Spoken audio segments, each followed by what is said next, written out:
हम टूटे हैं तुम्हारे विश्वास में, पर तुम्हें कहां हमारा ख्याल है।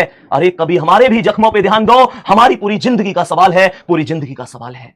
आज ये बात भर्ती बोर्ड से मैं नहीं कह रहा, बल्कि कह रहा है इस देश का वो युवा जो समय से पहले जिम्मेदार हो गया, अपने घर के हालातों को देखकर एक प्रण लेके बैठ गया कि मैं अपने घर की गरीबी रेखा को तोड़ूंगा और अपने माता पिता को हर वो खुशी दूंगा जिसके वो हकदार हैं।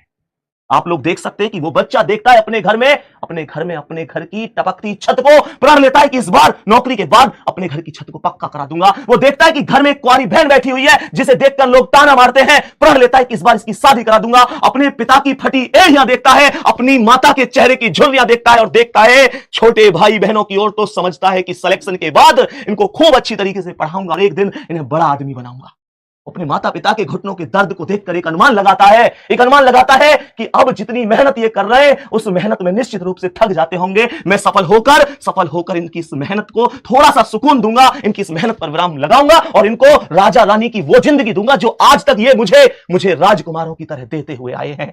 वो बच्चा इन सब के लिए खूब मेहनत करता है, जी जान से मेहनत करता है, अपने घर के हालातों में गरीबी रेखा को तोड़कर एक दिन आगे बढ़ूंगा इस प्रण के साथ आगे बढ़ता है। उसके दिमाग में होता है कि जैसे जैसे मैं जवान होता जा रहा हूं वैसे वैसे मेरे माता पिता बूढ़े होते जा रहे हैं।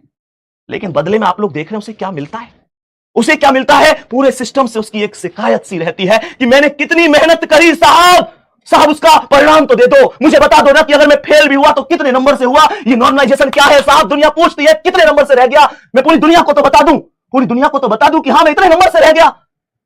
जब मेरे पिता से पूरी दुनिया पूछती है कि बता क्या रहा रिजल्ट, तेरे बेटे ने भी तो फॉर्म भरा था, उनके पास जवाब नहीं होता साहब। अगर मैं फेल भी हुआ हूं तो कोई बताए तो सही कि कितने नंबर से हुआ हूं।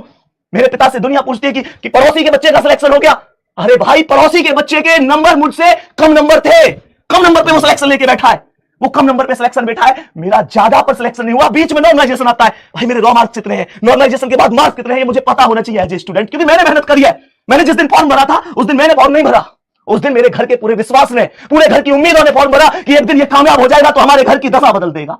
आप साहब क्या बात कर रहे हैं? आप तैयारी करने वाले बच्चे के साथ 5 मिनट बैठकर देखो, उसका दर्द समझने की कोशिश करो, उस बच्चे से पूछो कि तेरे दिल में क्या चल रहा है। तुम्हें पता है वो बच्चा जो कुछ दिन पहले पूरे गांव को हंसाता था, कितने दिन गुजर जाते हैं पर उसके चेहरे पर मुस्कान नहीं आती। आप एक बार सोचकर देखो कि उसने यहां तक पहुंचने के लिए किन किन चीजों को खो दिया। उसने यहां तक पहुंचने के लिए अपनी मन पसंदीदा चीजों की कुर्बानी दे दी साहब, कुर्बानी दे दी।